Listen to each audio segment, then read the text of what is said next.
एक सवाल आखिरी, पलपलगंज के लिए क्या करेंगे ये बता दीजिए। पलपलगंज शिक्षा शिक्षा सर देखिए, अगर सवाल सर ये गलत बात है सर, एक आखिरी सवाल पूछने दीजिए ना आप। नहीं मीटिंग है ठीक है, एक आखिरी सवाल पूछने दीजिए ना सर। लेकिन वहां पे 4 लोग खड़े होकर आपके स्टाइल में बकैती कर रहे थे। बिल्कुल बकैती तो आप भी कर रहे हैं। मैं कुरान का कुछ आपको सुना देता हूँ क्योंकि मैं मुस्लिम हूँ। अहमद साहब एक चौपाई सुनाइए रामचरितमानस।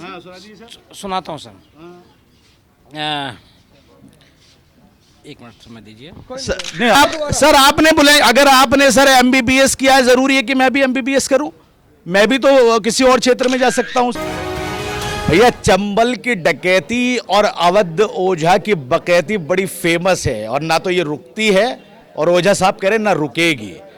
पड़पड़गंज विधानसभा से ओझा साहब को मैदान में उतार दिया, मेरे साथ में है, अंदाज थोड़ा उन्हीं से मिलाने की कोशिश कर रहा हूं, मिल तो पाएगा नहीं, फिर भी सवाल थोड़े से पूछ लेते हैं। ओझा साहब बहुत स्वागत आपका। बहुत बहुत धन्यवाद। सवाल की शुरुआत यहां से, पड़पड़गंज वो सीट है जहां पर एक आम आदमी पार्टी का रोल मॉडल मनीष सिसोदिया चुनाव पहले लड़ चुके हैं, जीत चुके हैं, काम कर चुके हैं। बड़ा टफ कंपटीशन होने वाला है आपका। किससे? भाजपा से। अरे 3 बार हराए, अब काहे का कंपटीशन है? कंपटीशन तो उससे होता है जब आप किसी से हारते हैं। जब आप हार ही नहीं रहे, जनता आपके साथ है, जनहित की कार्यक्रम जो सबसे ज़्यादा है वो दिल्ली में है। आज अगर दिल्ली की जनता प्राइवेट स्कूलों के मार से बची हुई है तो वो आम आदमी पार्टी की सरकार की वजह से बची हुई है। यूपी और बिहार में कोई चाहता है कि मेरे बच्चे सरकारी स्कूल में पढ़ें, लेकिन दिल्ली में लोग चाहते हैं कि उनके बच्चे सरकारी स्कूल में पढ़ें।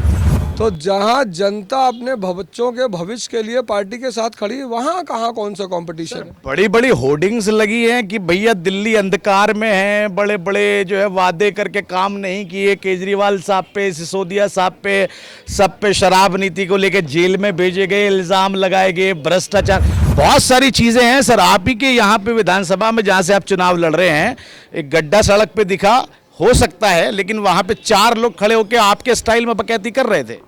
बिल्कुल बकैती तो आप भी कर रहे हैं, क्योंकि आप इसलिए बकैती कर रहे हैं क्योंकि आप जो अच्छी बातें हैं। अच्छा सर एक बात बताइए, आप करें तो नहीं, यूएसपी आप करेंगे तो आप अच्छे नहीं लगेंगे। सर पत्रकारिता है, पत्रकारिता सम्मानित ढंग से होती है। कैसे करें सर कैसे करें? आप टीआरपी के चक्कर में मत पड़िए। नहीं टीआरपी के चक्कर में पढ़े लिख, देखिए मैं एक शिक्षक हूँ, मेरा एक अंदाज है, मेरा अंदाज जैसे भाजपा ने हमारी स्कीमों को चुरा के नकलची हो गए, ऐसे आप मेरे स्टाइल को चुरा के नकलची बन रहे हो। कॉपीराइट ले लीजिए, कसम से कॉपीराइट ले लीजिए, मैं नहीं करूंगा सर। अब हम 2100 रुपया महिलाओं को दे रहे हैं, भाजपा कह रही है हम 2500 दे रहे हैं। हम बच्चों को अच्छा पढ़ा रहे, अरे तो तुम यूपी में अच्छा पढ़ा दिए होते, आज यहाँ आते, यहाँ के लोग कहते कि भाई भाजपा की सरकार इतने दिनों से वहाँ पर है और सारे बच्चे सरकारी स्कूलों में पढ़ रहे हैं। आज आपको संकल्प पत्र बनाने की जरूरत ही नहीं पड़ती, किसी को नकल मत करिए, आप अपनी ओरिजिनलिटी क्रिएट करिए। ये मैं भाजपा से कह रहा हूँ, आपसे नहीं कह रहा हूँ। आप चुप जाओ, ये ठीक सुन लिया सर आपने मामले को, समझ रहे हैं ना? हाँ, तो किसी का नकल करने की कोशिश मत करिए, क्योंकि नकल करेंगे फंस जाएंगे। अच्छा सर एक बात बताइए, आप चाहते हैं कि मेरे जैसे स्टूडेंट जो आप जैसे शिक्षक हो, क्योंकि मैं शिक्षक के नाते आपकी बहुत इज्जत करता हूँ, पढ़ें, पढ़ लिख के आगे बढ़ें और फिर जो है नाम कमाएं, आप ये भी तो चाहते हैं सर? अरे नाम कमाए, इस देश को ताकतवर बनाए, महाशक्ति बनाए। सर कोशिश तो मैं भी वही कर रहा हूँ सर। संविधान 1900 कब हुआ सर? मैं आपसे पूछ रहा हूँ। अरे हम कहा पूछ रहे हैं, हम पूछ रहा हूँ सर कब हुआ, आप भी तो बताइए सर। देखो भैया, हम बता रहे हैं ना, दुनिया में कुछ प्रोफेशन ऐसे हैं जो बड़े जिम्मेदाराना प्रोफेशन है।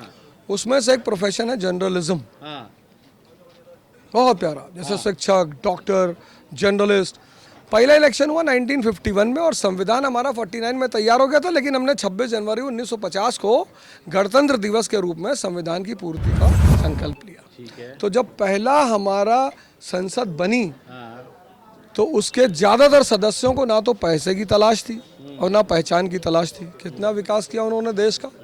और जब अरविंद केजरीवाल जी सत्ता में आए तो ना तो उन्हें पहचान की तलाश थी। मैगसेसे अवार्ड विनर IAS, उस आदमी का सिर्फ एक सपना है, सुभाष चंद्र बोस की तरह, मेरा भारत महान। तो सर वो पार्टी फिर आप पे बंदिशें क्यों लगाती है? उस अवध ओझा पे जिसके हिंदुस्तान में गीत गाए जाते हैं, हम भी तारीफ करते हैं। बंदिश कहाँ लगाई ना सर। आप एक इंटरव्यू के दौरान मैंने देखा आपका वो इंटरव्यू, आपने कहा कि भैया पार्टी की कुछ गाइडलाइन है, उसमें सवाल नहीं पूछे, तो बंदिश ही तो हुई। पड़ता है स्कूल सर ऊपर वाले ने अभी मुझे दी नहीं है औलाद। आपने पढ़ी है स्कूल में? पढ़ा है सर स्कूल। तो आप स्कूल का टाइम टेबल आप बनाते थे कि प्रिंसिपल बनाता था? सर राजनीतिक पार्टी में स्कूल में बड़ा फर्क है सर। नहीं, आप कौन बनाता था स्कूल का? स्कूल डिसाइड करता है। संगठन का नियम है, संगठन बराबर अनुशासन। बिना अनुशासन के ना तो स्कूल चलेगा ना संगठन चलेगा। उसको आप नथा मत लीजिए इस तरह से। अनुशासन किसी भी संगठन की रीढ़ की हड्डी होती है। नहीं, मैं तो सर आपकी तारीफ कर रहा हूँ। मैं तो सर 2 मिनट दे दीजिए। मैं तो ये कह रहा हूँ कि जिस अवध ओझा को मैं जानता हूँ, जिनके वीडियो देख के, जिनकी बात सुन के मैं प्रेरित हो रहा हूँ, अगर वो सवालों से पीछे हटेंगे तो फिर सर मुझे अच्छा नहीं लगेगा। आप हमको देख के पढ़ नहीं रहे हैं। गीता के एक श्लोक सुनाइए, गीता का एक श्लोक सुनाइए। सर मेरा नाम आरिफ है और क्या कीजिए सर, मैंने नहीं पढ़ी। डॉक्टर साहब सर अलम तो शरीफ सुना दूं? अलम तो शरीफ सुना दूं सर ये नहीं ठीक है, हो सकते हैं लोग पढ़े लिखे। मैं कुरान का कुछ आपको सुना देता हूं क्योंकि मैं मुस्लिम हूं। अहमद साहब एक चौपाई सुनाइए रामचरितमानस। सुनाता हूँ सर। नहीं, आपके दुख साहब बहुत अच्छी बात है सर। ऐसा जरूर अगर आपने बुलाए, अगर आपने सर एमबीबीएस किया है, जरूरी है कि मैं भी एमबीबीएस करूं? मैं भी तो किसी और क्षेत्र में जा सकता हूं सर। बताइए। मैं यही पूछ रहा हूँ सर। मैंने जो सवाल आपसे पूछा, मैं प्रेरित होता हूँ आपको देख के। आप सवालों से मत बचिए, रिक्वेस्ट कर रहा हूँ आपसे। सवाल ही नहीं उठता। आप सवाल कायदे का पूछ ही नहीं। आप हमसे पूछिए दिल्ली का स्कूल मॉडल, आप हमसे पूछिए दिल्ली का स्वास्थ्य, जो जनता को जानना है। उसमें सर आपका कोई योगदान नहीं, आपका योगदान आगे रहेगा। मैं 5 साल में ऊपर वाला कहे कि आप जीते, मैं तब आपसे पूछूंगा। हमारी पार्टी का है सर। मैं कैसे का है कि नहीं है सर? मैं सच से देखिए, मैं ना एक मीडिएटर हूँ। मैं जनता के सवालों को आप तक लाता हूँ, आपके उनके लाता हूँ। आप जनता की आंखें हैं तो आप उनका सवाल करिए। आप हमसे शिक्षा पे सवाल करिए। आप हमसे दिल्ली के गड्ढे तो अभी भी हैं इस पड़पड़गंज में, मैं वीडियो भी दिखा दूंगा आपको। आप शिक्षा पे करिए। खाली शिक्षा है क्या? एक उसका खाली शिक्षा, एकदम शिक्षा, उसके अलावा कुछ नहीं है सर। कुछ भी नहीं उसके अलावा सर। सड़कें, पानी, बाकी चीजें, रोजगार, स्वास्थ्य। भाई केजरीवाल जी का आपने गारंटी पत्र पढ़ा? आप होमवर्क करके आए नहीं? मैं होमवर्क करके आया हूं तो उनका गारंटी तो कांग्रेस का भी पढ़ा है सर। कांग्रेस का भी पढ़ा मैंने। बात मत करिए, आपकी बात करिए सर। ये तो सब पार्टियां कर रही हैं ओझा सर। हमने करके दिखाया बाबूजी। आप कहाँ जा रहे हैं? 2014 में 9 सिलेक्शन थे आईआईटी में सरकारी स्कूलों से, और 24 में 742। बताइए, भारत का दूसरा राज्य। गंगा सफाई भी सर इसी अभियान में थी आपकी। गंगा की सफाई, ये माफ कीजिए, यमुना की सफाई इसी में थी। नहीं, पहले सर उसका भी कर लूंगा सर। गंगा पे भी आ जाऊंगा। यमुना की भी पूछ लेता हूं। गंगा की सफाई थी। गंगा का भैया देखो, सबको बता रहा हूँ, गंगा की सफाई का भी पूछूंगा, यमुना का भी पूछ लेता हूँ। यमुना की सफाई भी केजरीवाल ने करवाई सर। तो उन्होंने, आप उनकी महानता देखिए, नहीं करवाई। सुनो मेरी बात, टीवी चैनल पे खड़े होकर उन्होंने कहा क्या कि मुझसे नहीं हो पाई, मैं अपनी गलती को मानता हूँ। कोई नेता मानता है? तो भैया यमुना की सफाई अरविंद केजरीवाल जी ने अपने गारंटी पत्र में कहा है कि इस सेशन में यमुना को पूरा साफ करेंगे। स्वच्छ पानी 24 घंटे दिल्ली को दिया जाएगा। सारे सीवरों को नए बनाए जाएंगे। शिक्षा का स्तर और ऊंचा किया जाएगा और दिल्ली मॉडल इस देश का सर्वश्रेष्ठ मॉडल बनेगा।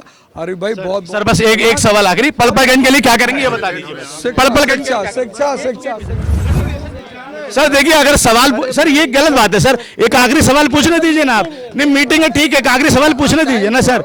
सर पड़पड़गंज के लिए बता दीजिए क्या करेंगे सर। शिक्षा